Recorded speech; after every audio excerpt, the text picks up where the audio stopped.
The New Democratic Party held their first official debate on November 27, 2025, in Montreal. It was the first official debate, and it was billed as the French debate. Disaster. The Francophones are a core pillar to the NDP's coalition. Any path to a parliamentary majority requires many NDP MPs from Francophone districts and communities. Communicating NDP ideas must occur in people's language that's most accessible to them, and that's French for Francophones. We should be trying to get as many languages as possible spoken, not solely English. There were 5 official candidates that participated: Tenille Johnston, Tony McQuail, Rob Ashton, Avi Lewis, and Heather McPherson. None of the official candidates are from Quebec or come from a Francophone background. I'm going to be going over different elements of the debate and the parts that I found were good and parts that I found were bad. It was a lot of bad, really bad. The language. The debate was described as the French debate. As the debate day got closer and closer, the NDP leadership clarified that it was planned on being only about 60% in French. Because as we all know, French is 40% English. Day of debate, the French was quickly thrown out the window. First job, I worked at a place français, called... s'il vous plaît. Oh, Jesus. When it became clear that most of the candidates couldn't speak fluently at all. Ils vont gagner les 99%. I speculate that the NDP leadership knew and understood that most of the candidates wouldn't speak French fluently, and they wanted to spare some of the embarrassment of it. So they said the French debate could be 40% English. And embarrassing is an important word there. Embarrassment's not a moral judgment here. Le paternalisme envers les Premières Nations. Just stating simply how it is a vulnerable, difficult, and embarrassing to speak a new language, especially on a debate stage in front of thousands of people. Pair that with it being the first official live stream debate. Now, I have a lot of sympathy and compassion with the candidates. Learning French can be hard. Particularly, I want to shout out to Tenille. She's currently learning to speak a new language, an Indigenous language that doesn't have many speakers. On a personal note, my adult life has been spent trying to hone my native language of Licola. We only have about maybe 6 to 10 fluent language speakers that speak Licola in my community of all our Licola speakers. So I really feel the commitment deep to language. And we obviously need to be protecting languages, and especially Indigenous languages, and she's a vanguard on that front, and I have nothing but respect for her there. The unfortunate truth is that the debate's output was nothing close to a French debate. I worked at a place français, s'il called... vous plaît. Oh, Jesus. And now, the remainder of the campaign will be 95% in English. The leadership treated it just like a checkbox to say, yep, French is done. The Francophone part is now over. And my impression is that French-speaking people in Canada widely viewed the debate as a bit of a joke. And how could I fault them? Because the debate ended up being probably 2/3 in English, 1/3 in some French. There was a lot of moments of struggle, couldn't really communicate any real ideas or complex thoughts in the language. Most of the candidates couldn't do that. So it really turned into an English debate a lot of the times. Not good. At a place français, s'il called... vous plaît. Oh, Jesus. The timing.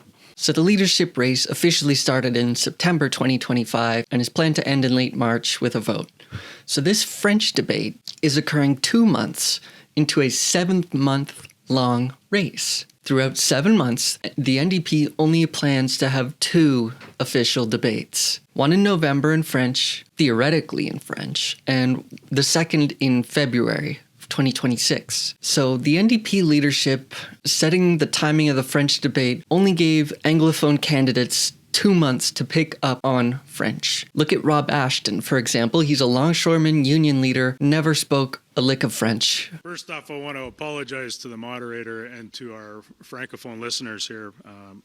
Mon français isn't up to what it should be. 2 months later, he's expected to stand on a stage and speak French fluently. The NDP leadership is setting candidates up for failure on that front and really front-loaded the French aspect very early on, gives advantage to institutional candidates like Avi Lewis and Heather McPherson, who are at least somewhat fluent in French, maybe at like a grade 6 level.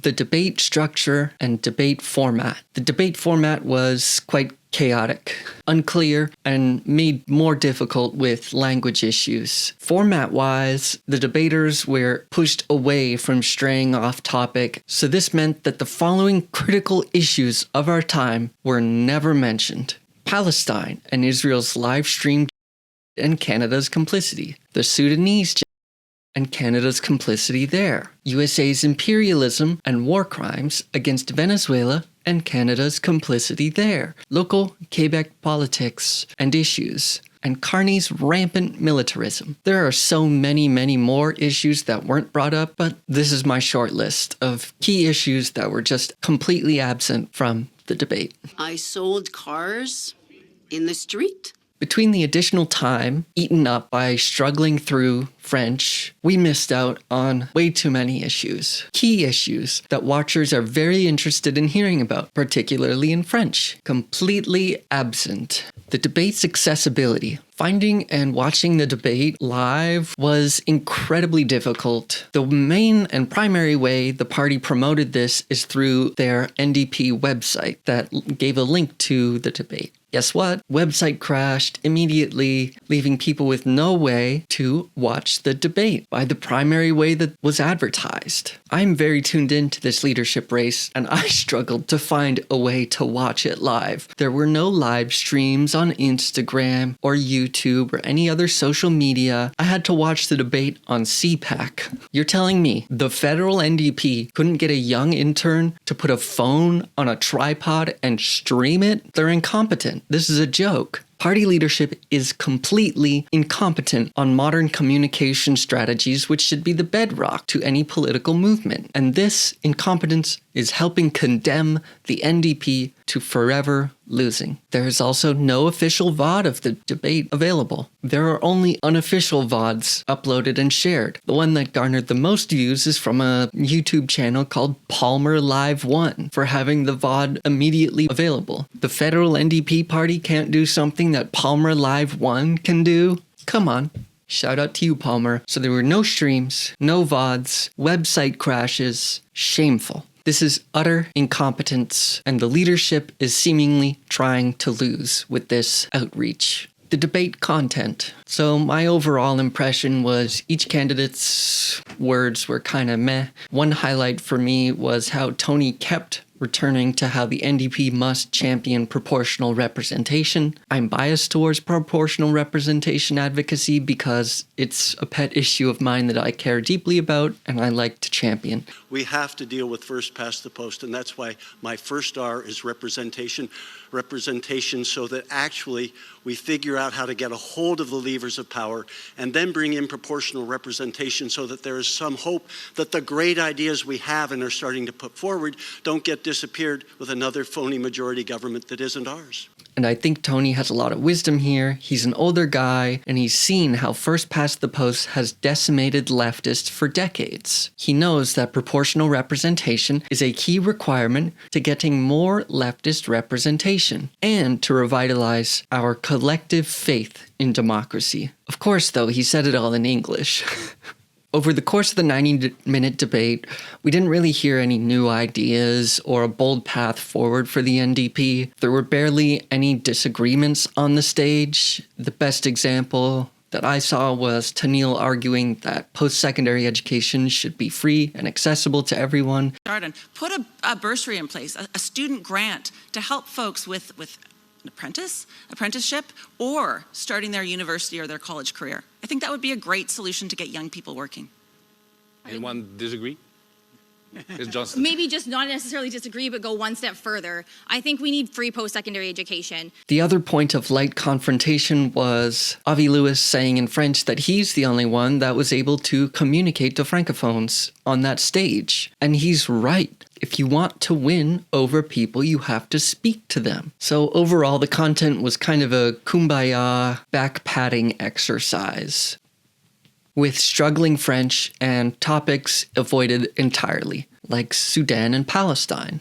And I want to say I'm not pointing the finger at any one particular candidate or anything for the content not being great. It's a collective debate. Some stuff's not going to get brought up, but I do think the structural issues set up by the party leadership really set things up for failure on that front. The missing candidate, Yves Engler. There was a bit of a specter hanging over the debate. Yves Engler speaks French fluently and lives in Montreal, the host city of the debate. A bilingual Québécois not allowed on the stage. Yves Engler submitted his official application on November 10th, 2025, more than 2 weeks before the debate. He apparently has all the funds, he has all the signatures, many sign-ups to the NDP, and a lot of grassroots activist support. Yet the NDP leadership refused to allow Yves to debate. They did not want him on that stage. In my opinion, they seemingly slow-rolled the vetting process to make sure to prevent his participation. The NDP leadership decided to have less French representation on that stage as a result. Less Québécois representation. And I think it's because they despise the anti-establishment outsider.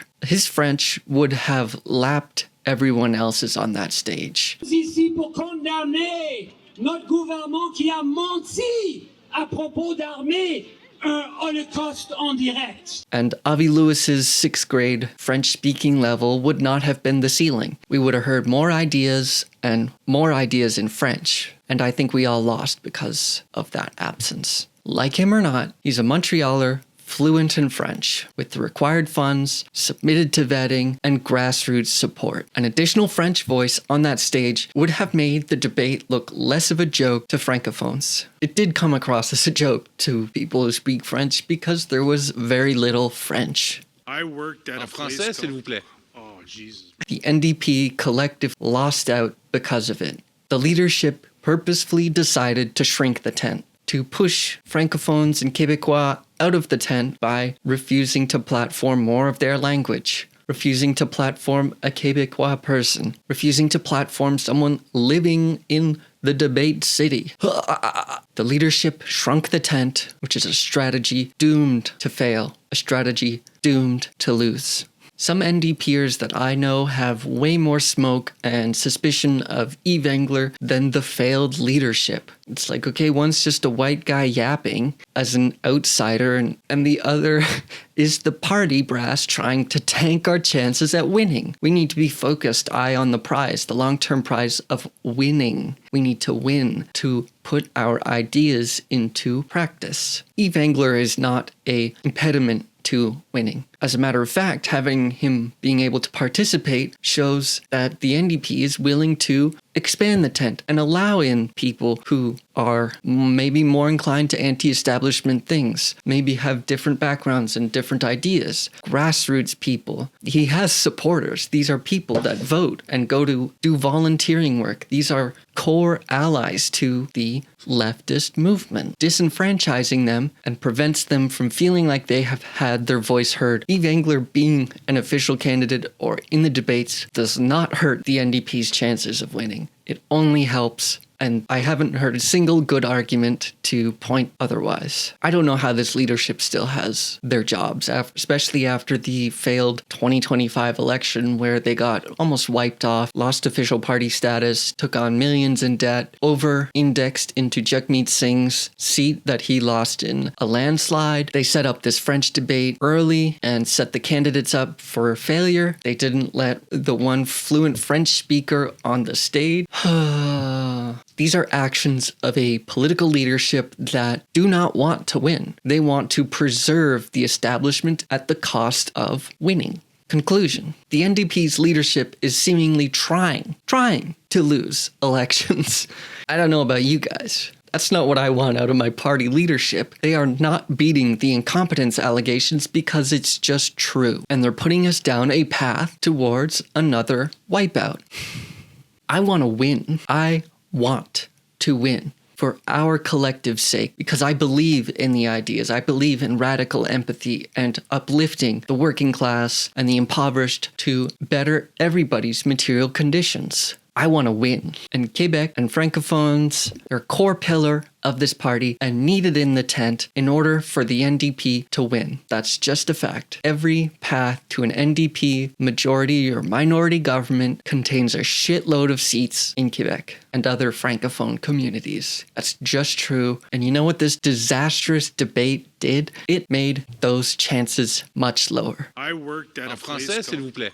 Oh, Jesus. Chances of that happening much lower. The opportunity cost of having an early debate in mostly English, pushing away potential NDP voters, it's shameful. It's terrible strategy. It's just bad politics. The NDP leadership is seemingly doing everything they can to make sure we lose. And that's what incompetence looks like. The NDP leadership is grossly incompetent. And this disastrous debate is just the latest example. Really bad. All right, everyone, please click the like button, subscribe.